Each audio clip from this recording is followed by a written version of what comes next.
Saturday Night Fever was one of the biggest, most successful, most famous films of the 1970s, and it was based on a true story. Well, wasn't it?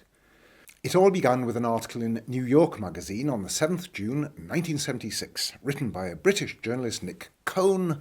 The article was called Tribal Rights of the New Saturday Night.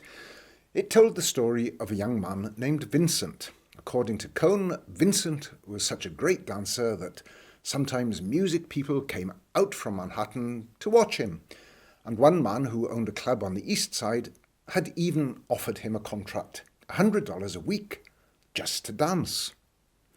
During the week, we are told, Vincent sold paint in a hardware store, but on Saturday night he took to the dance floor at a New York disco, and for a few brief moments he became a star.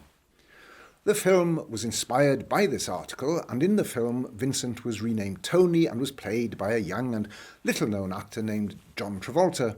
But Vincent didn't exist. He was, Cohn said much later in a 2016 interview, completely made up, a total fabrication. My story was a fraud, Cohn admitted. I'd only recently arrived in New York, and far from being steeped in Brooklyn street life, I hardly knew the place. It now seems that Vincent was in fact inspired by a Shepherd's Bush mod in London, whom Cohn had known in the 1960s.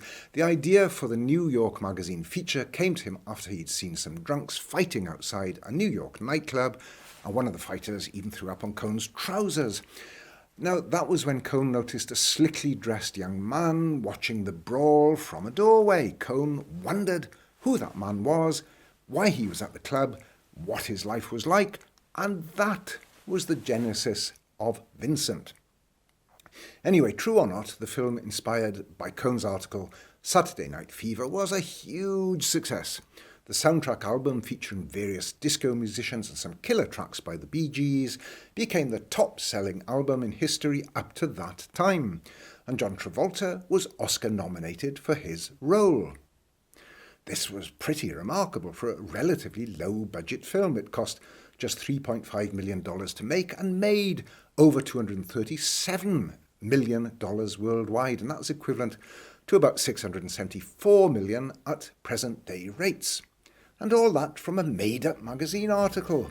For more on the movies, music and life of the 1970s, be sure to subscribe to my Substack, and you get lots of retro goodness delivered straight to your mailbox. And while you're here, subscribe to my YouTube channel too.